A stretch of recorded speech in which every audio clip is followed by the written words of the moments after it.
Esta noche vamos nosotros a comenzar leyendo la palabra de Dios. Y si ustedes son tan amables, vamos a buscar Jeremías 29, verso 11. Pueden ponerse de pie en reverencia a esa santa y bendita palabra de Dios. ¿Sabe? La palabra de Dios está bendecida ya. Lo que nosotros vamos a recibir en esta noche de ella es que haga la obra para la cual ha sido enviada. Dice así la palabra en el nombre del Padre, del Hijo y del Espíritu Santo. Porque yo sé los pensamientos que tengo acerca de vosotros, dice Jehová, pensamientos de paz y no de mal, para daros el fin que esperáis. Esta noche pueden sentarse, nosotros vamos a hablar de metas. La mayoría de nosotros tiene metas por las cuales luchamos y unas de esas metas las alcanzamos y otras tardan un poco más para ser alcanzadas y otras sencillamente, si no están en la voluntad de Dios, no las alcanzamos. Pero el Señor nos habla en ese verso y nos dice claramente que Él tiene planes para nosotros. Cuando dice que Él tiene pensamientos de paz y no de mal. En otras versiones dice pensamientos de bien, pensamientos de bienestar para cada uno de nosotros. Pero nos dice al final de esa expresión o de ese verso que es para darnos a nosotros el fin que esperamos. Entonces eso nos impulsa a preguntarnos, ¿cuál es el fin que tú y yo esperamos? ¿Cuál es la meta que tú tienes en la vida? ¿Qué tú estás haciendo o qué yo estoy haciendo o qué estamos nosotros haciendo para alcanzar esa meta? Para ilustrar un poco la necesidad de que cada uno de nosotros establezca con claridad este concepto de que debemos fijarnos, tener una meta, un propósito, que la vida no puede ser vivirla por vivirla. Vamos a leer una historia que está aquí en este libro. Este libro lo escribió el reverendo Emilio Reyes, uno de los pastores de nuestros apóstoles, Ramón y Miriam Corniel. Y dice así este libro que cuenta la historia de un viajero que se detuvo para hablar con un campesino. Había notado que todos los campos a lo largo del camino estaban cubiertos de altas hierbas. Pero pensando que los campos del campesino estarían más alejados y deseando entablar conversación, le preguntó, ¿cómo va su cosecha en este año? Respondió el campesino, no tengo cosecha. ¿Cómo? ¿No tiene usted cosecha? Pues yo pensaba que usted era un campesino. Y él le dice, sí, lo soy. ¿Y cómo es eso que no tiene cosecha? ¿No me va a decir que no tiene algo sembrado? Le pregunta el viajero. Él le responde, no. ¿Ningún cereal? No. ¿Ni un algodón? No. Ni siquiera un jardín, tampoco. El viajero le pregunta la razón y él responde, bueno, solía tener grandes cosechas, pero la primavera pasada me puse a pensar y entonces pensé en las semillas que he sembrado y no germinaron, en el pasto malo, en las hierbas pesadas, en los cardos, en las espinas, en los insectos y las sequías, y en todo el trabajo duro y las cosechas perdidas el año pasado. Así que pensando en esto, decidí que este año iría a lo seguro y decidí no plantar nada. Esta historia es una tragedia, ¿verdad? Como que uno se queda esperando cuál es el desenlace. Pues sencillamente este viajero se quedó perplejo con la respuesta de este campesino. Él no sembró nada. Ahí nosotros vemos que fracasa la fe y triunfa el fatalismo en esa historia, ¿verdad? Se magnifican las dificultades personales y se pierden las oportunidades por temor o por cobardía. El campesino de la historia, al no ver con los ojos de la fe, no sembró nada. Pero ¿saben una cosa, hermano? La tierra no se quedó ociosa. Mi mamá decía que había que leer porque la sala de la mente no podía estar vacía. Porque del ocio venían todos los vicios, todas las cosas malas venían del ocio. La tierra, cuando se queda ociosa, de por sí da lo suyo. ¿Y qué da? Crece la hierba. Yo soy de un campo, ustedes lo saben, ¿verdad? Siempre lo digo. Crecen las malezas, crece el cadillo, crecen los cardos, crecen las espinas. La tierra no se queda ociosa. Entonces, nosotros no podemos estar ociosos. Tú no puedes dejar de sembrar ni de hacer las cosas porque en otro tiempo no te fue bien. Nosotros tenemos que ser de los que siguen hacia adelante. Eso no pasa en esta congregación cristiana Puerta Abierta porque nosotros tenemos metas. Nosotros tenemos claramente establecida una visión. ¿Hacia dónde vamos? El propósito nuestro es alcanzar al mundo para Cristo de una manera creíble, atractiva, diferente, dispuesta, agradable, ¿verdad? Creativa, dice en una de sus expresiones nuestra visión. Pero nada más no tenemos la visión. No solamente soñamos con lo que va a pasar, sino que tenemos una misión que llevamos a cabo, que es proclamar el Evangelio de Jesucristo a toda criatura, formando siervos fieles y obedientes que testifiquen con su vida en cada lugar. En esta iglesia Puerta Abierta, en este año del testimonio, el Señor nos ha hecho un reto y nos ha planteado lo que es la oportunidad de hacer. Un reto de ser ministros y testigos de las cosas que Dios ha hecho y de las que hará con nosotros. Y también el Señor nos ha dado una oportunidad cada día para cumplir la misión. ¿Cuál es esa misión? Proclamar el Evangelio de Jesucristo, abrir los ojos a los que no conocen de Él, llevarlos, sacarlos, arrastrarlos, arrancarlos, como si fuesen cardos y espinas de las potestades de Satanás, para llevarlos a la luz admirable de Cristo Jesús, ¿verdad? Para que ellos también sean beneficiados con el perdón de los pecados y tengan herencia junto conmigo y contigo, con lo que somos los santificados, ¿verdad? Los que vamos ahí en ese proceso de santificación que hace el Señor cada día. La familia que tú y yo vamos a tener allá arriba por la eternidad. Entonces tenemos que cuidarla. Para cumplir el reto y aprovechar la oportunidad, hemos de perseverar en la lucha contra, como dice la promesa de este año, contra los que se oponen, dentro y fuera.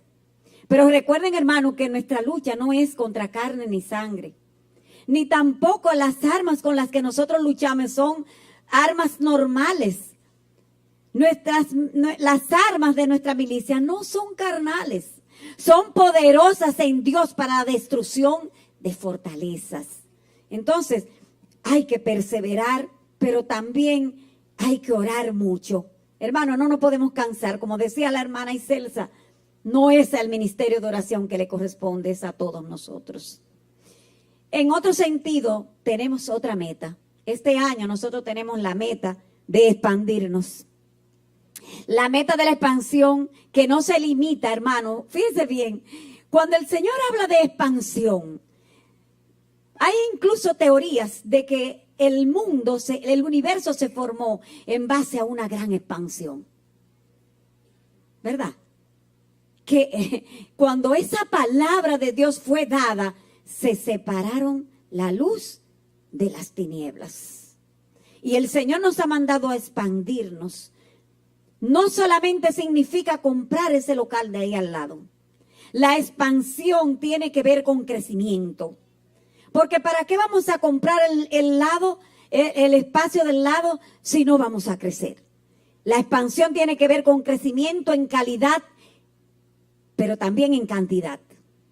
La expansión tiene que ver con nosotros darle espacio al Espíritu Santo en nuestros corazones, que no tiene nada que ver con emociones, sino que se ha sacado de dentro de nosotros todo aquello que sea obra de la carne, para que ocupe ese lugar todo lo que es fruto del Espíritu Santo.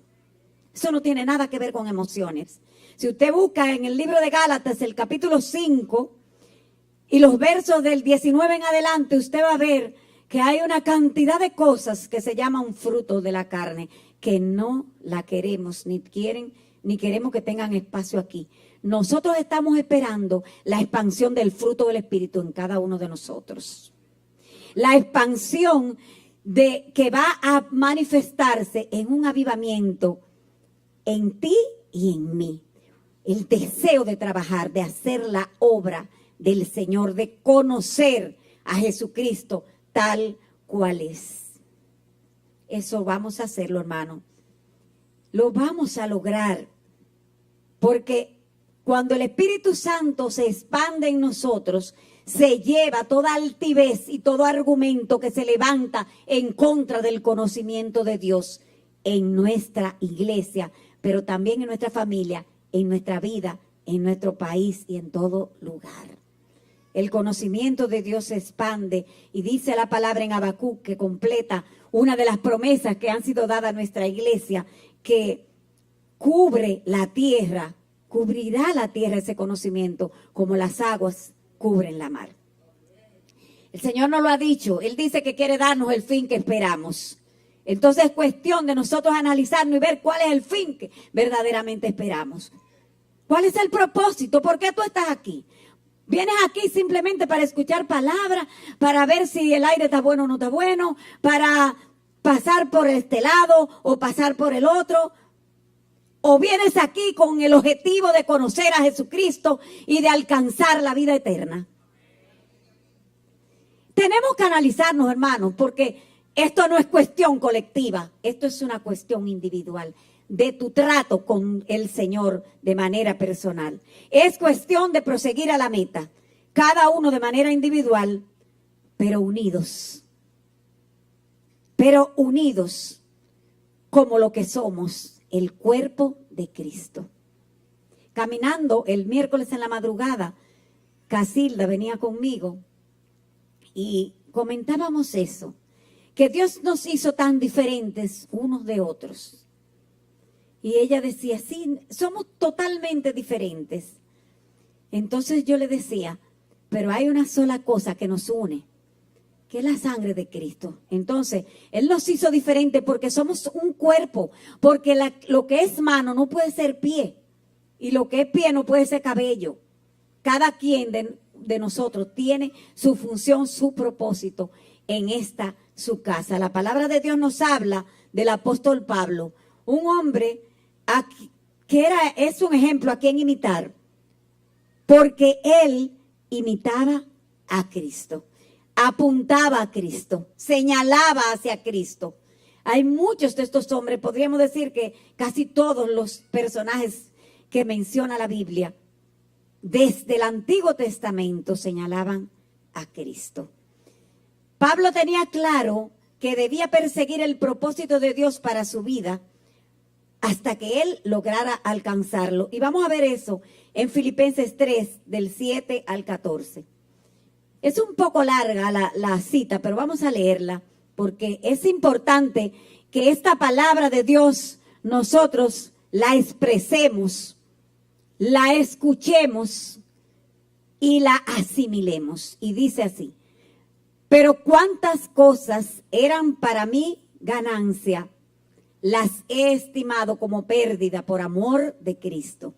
Y ciertamente aún estimo todas las cosas como pérdida por la excelencia del conocimiento de Cristo Jesús, mi Señor, por amor del cual lo he perdido todo y lo tengo por basura, con un solo propósito, hermano, para ganar a Cristo. Y ser hallado en Él, y no teniendo mi propia justicia, que es por la ley, sino la que es por la fe de Cristo, la justicia que es de Dios por la fe, a fin de conocerle, el único fin, y el poder de su resurrección, y la participación de su padecimiento, llegando a ser semejantes a Él en su muerte. Fíjense, hermanos, que no dice para brincar y saltar, para llenarme de beneficios, dice que es para participar en su muerte.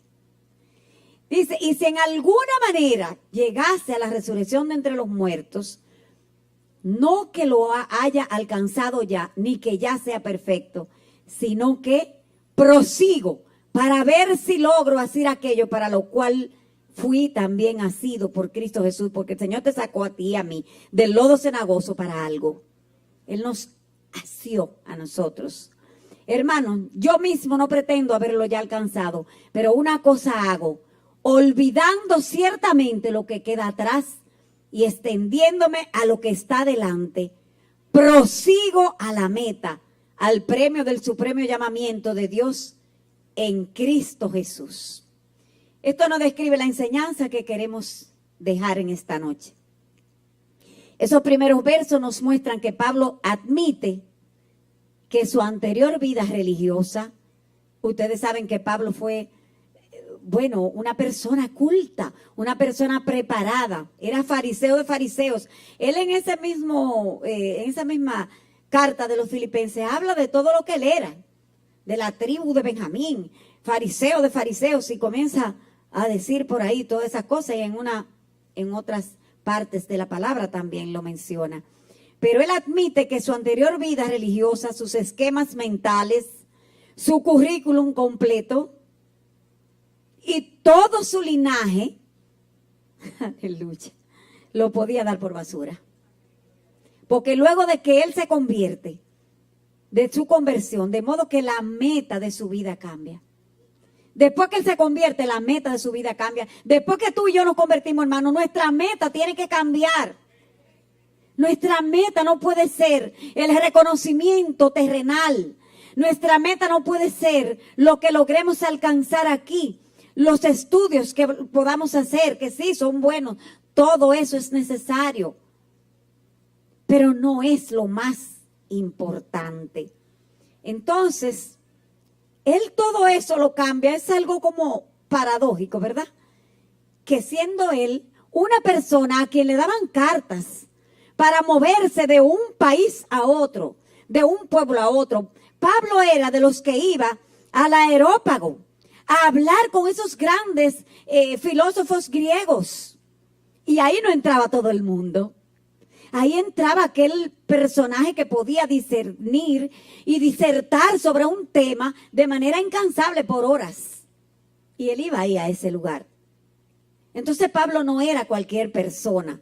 Sin embargo, él cambia todo eso simplemente por conocer a Jesucristo. Hermanos, por conocer a Cristo. Y encima de eso, por sufrir como Cristo sufrió. Bendito sea el Señor. Los versículos 12 y 13 nos muestran un Pablo que asume su responsabilidad de tratar de alcanzar, de perseguir hasta lograr alcanzar los propósitos que Cristo ha escogido para él. Y nos enseña que todo cristiano debe esforzarse por progresar espiritualmente y tener presente que usted y yo tenemos que servirle a Cristo sin condición, hermano. Usted me oyó. Usted y yo que estamos aquí, que no vinimos aquí simplemente a estar sentados cogiendo un fresquito. Nosotros tenemos que entender que hemos sido llamados para servirle al Señor sin condiciones. ¿Le hubiese gustado a usted que el Señor le pusiera muchísimas condiciones para salvarlo? ¿Verdad que no? Entonces, vamos a pedirle que nos ayude, porque a veces le ponemos muchas condiciones al Señor para poder servirle, para hacer algo que al fin y al cabo a quien nos va a beneficiar es a nosotros mismos. Un asesor del presidente Roosevelt, Franklin Delano Roosevelt, fue un presidente de los Estados Unidos que gobernó desde el año 1928 hasta un poco más de los años 30. Yo recuerdo perfectamente este nombre porque mi abuelo Papa Pedro, como nosotros le decíamos, era puertorriqueño. Y él era un seguidor de este político norteamericano. Y en mi casa había un retrato de él. En la vida le escribió lo siguiente, ese asesor de él. En la vida, una persona sigue adelante, permanece quieto o retrocede. Hace esas tres cosas. Se aprende retrospectivamente y se vive hacia adelante. Ya Pablo había dicho eso siglos antes. ¿Saben? Vamos a leerlo en Filipenses 3:13. Dice 3:13. Hermanos, yo mismo no pretendo haberlo ya alcanzado, pero una cosa hago, olvidando ciertamente lo que queda atrás y extendiéndome a lo que está delante. Porque él entendía que o se quedaba quieto o seguía hacia adelante. No podía vivir en el pasado. Es imposible movernos hacia adelante si estamos viviendo en el pasado, hermanos. En el original del griego, olvidar significa descuidar intencionalmente algo. Entonces Pablo intencionalmente descuidó todo lo que había sido su vida pasada. Dio eso por basura, eso es lo que quiere decir. Mira, no me importa que yo haya sido ya un fariseo de fariseos. Ya no me importa que yo haya estudiado ahí a los pies de Gamaliel. No me importa que yo haya sido el que más sabía de todas las cosas o el que perseguía con más tenacidad a los cristianos. No me importa nada de eso. Prosigo a la meta, comienzo a perseguir el premio del supremo llamamiento. Él aprendió las lecciones del pasado, porque hay que aprender las lecciones del pasado, por eso se estudia la historia, ¿verdad? Para no volver a cometer los mismos errores. Pero simplemente el pasado es para nosotros coger impulso hacia adelante. Eso es lo que nos quiere decir. Nos pasa muchas veces a nosotros que nos recordamos de lo que no es útil. Tristemente eso es así. Nos recordamos de las ofensas, del dolor, y también a veces nos recordamos de los anhelos del corazón, de las cosas que hacíamos en el mundo. Vamos a ver que eso se da desde el tiempo de los israelitas en el desierto. Éxodo 16, 2-4 nos lo dice así. Y toda la congregación de los hijos de Israel murmuró contra Moisés y Aarón en el desierto. Y les decían los hijos de Israel: ojalá hubiéramos muerto por mano de Jehová en la tierra de Egipto, cuando nos sentábamos a las ollas de carne, cuando comíamos pan y hasta saciarnos, pues nos habéis sacado a este desierto para matar de hambre a toda esta multitud. Y Jehová dijo a Moisés: he aquí yo os haré llover pan del cielo, y el pueblo saldrá y recogerá diariamente la porción de un día, para que yo lo pruebe si andan en mi ley o no. Hermanos, ese verso es uno de los versos que a mí más me sorprende del pueblo de Israel, porque se parece mucho a nosotros. ¿Saben algo? Ellos eran esclavos en Israel. ¿Ustedes creen que los esclavos comían carne? En Egipto. En Egipto ellos eran esclavos. Ellos no comían carne, ni cebollas, ni bulbos de lirios, nada de esas cosas que los egipcios comían, porque a ellos lo que le daban era pan, agua para que hicieran el barro, paja para que pisaran ahí y fuetazo. Pero entonces como que se les olvida y comienzan a pensar que antes, ay no, porque antes, no, eso no era así, antes era mucho mejor. Tristemente, así hacemos. ¿Ustedes no han oído personas que añoran la dictadura de Trujillo? ¿Ustedes han oído personas que añoran esa dictadura de Trujillo? Y la mayoría de ustedes no vivió eso.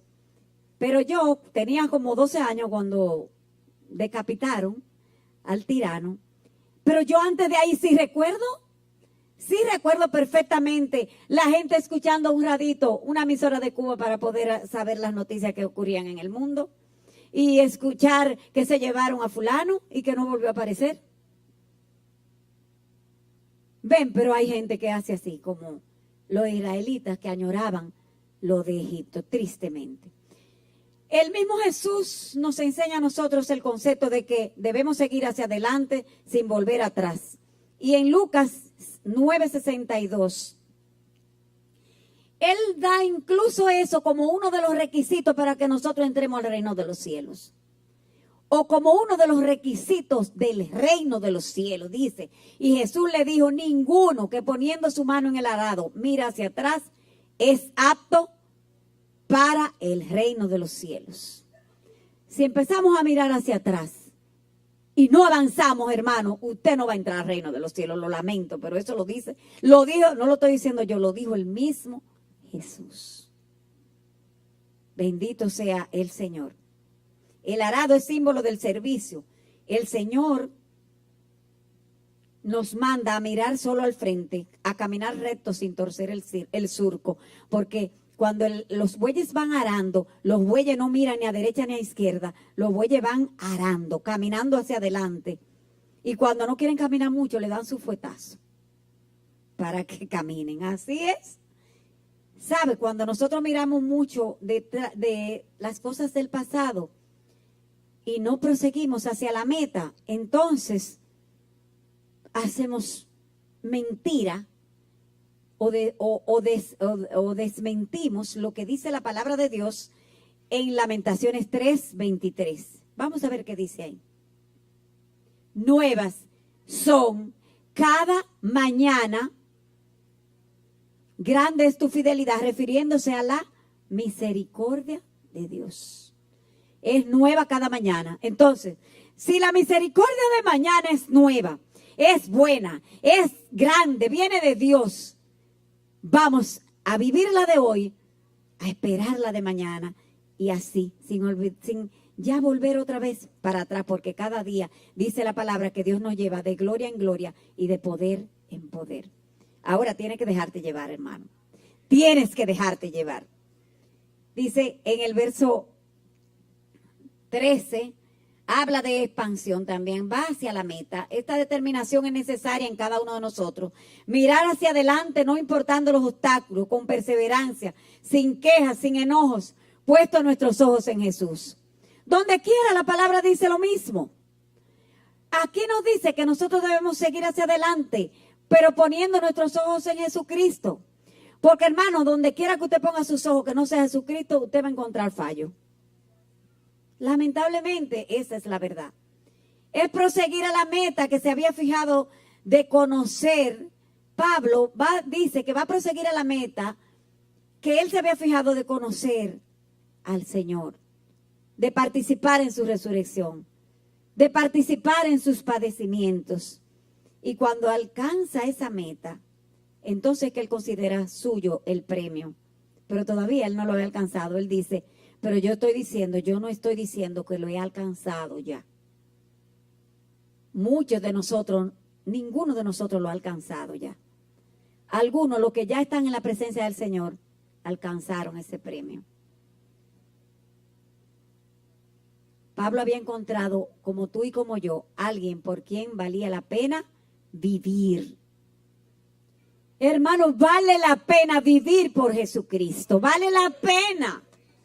Aún tengamos los sufrimientos, aún padezcamos, aún seamos rechazados, olvidados, escarnecidos, vale la pena. Porque hay un premio del supremo llamamiento que no es aquí que nos lo van a dar.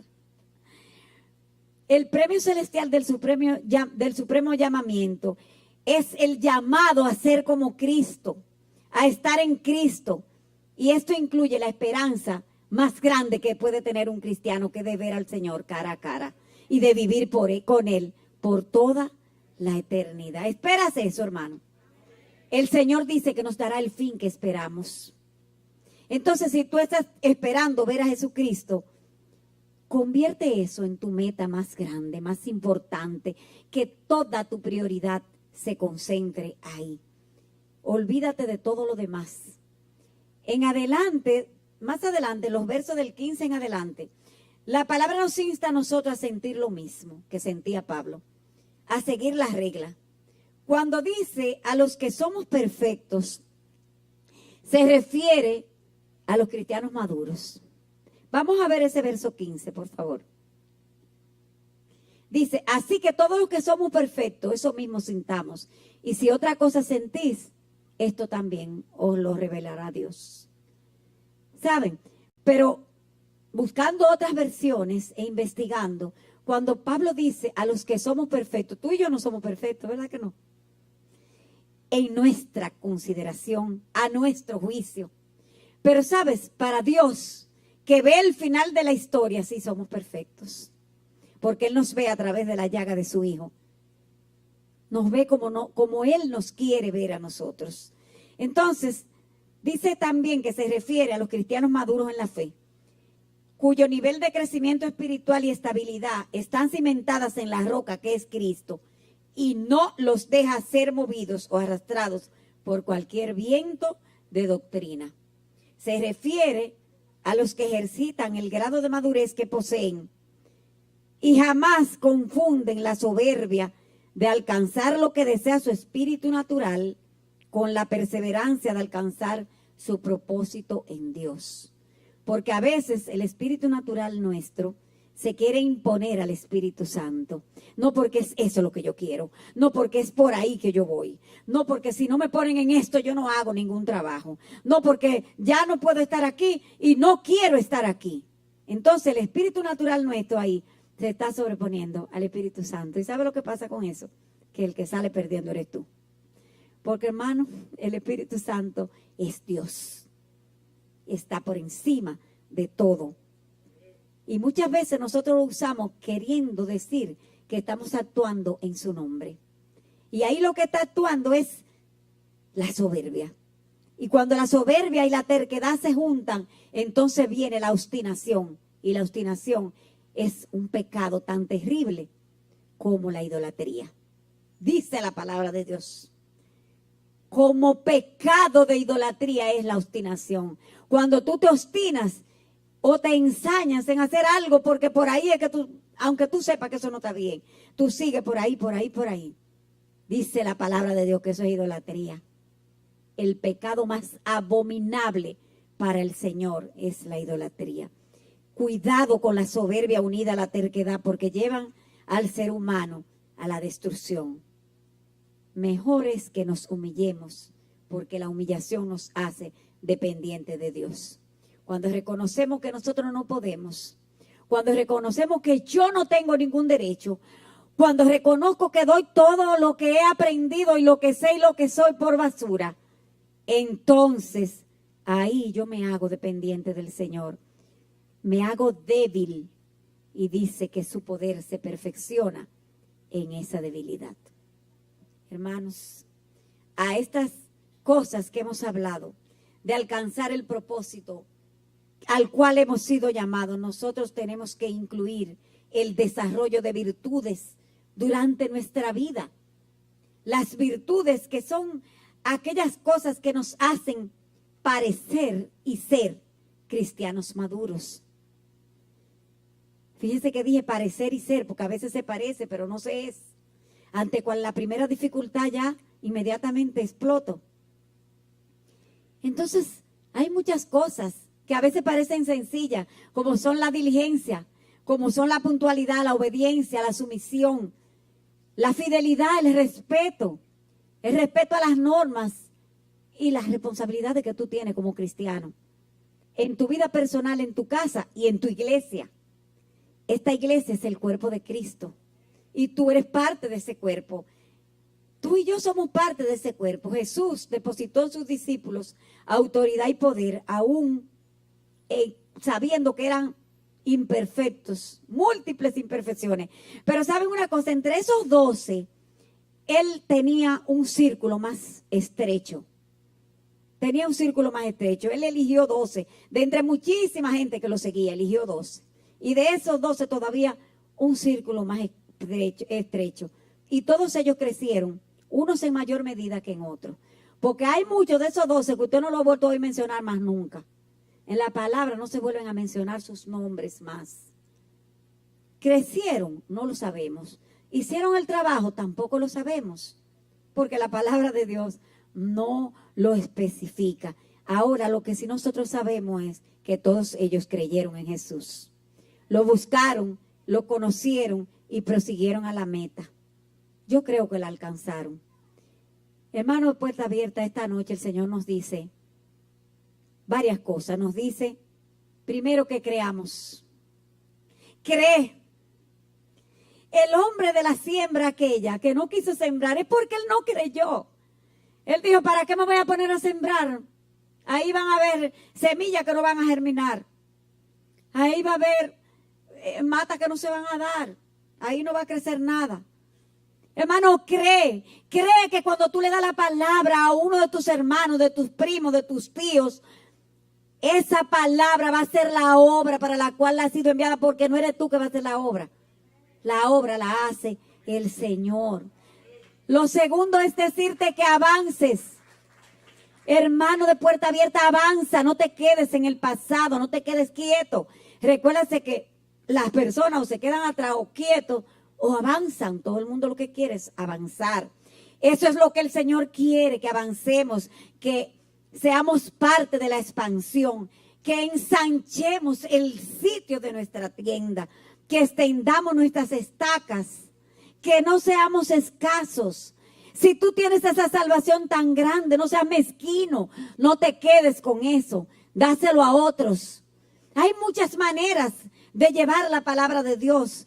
No espere que sea que te manden, sino que tú lo hagas por tu propia decisión, por tu propia necesidad de darle a otro lo que por gracia, lo que tú por gracia has recibido.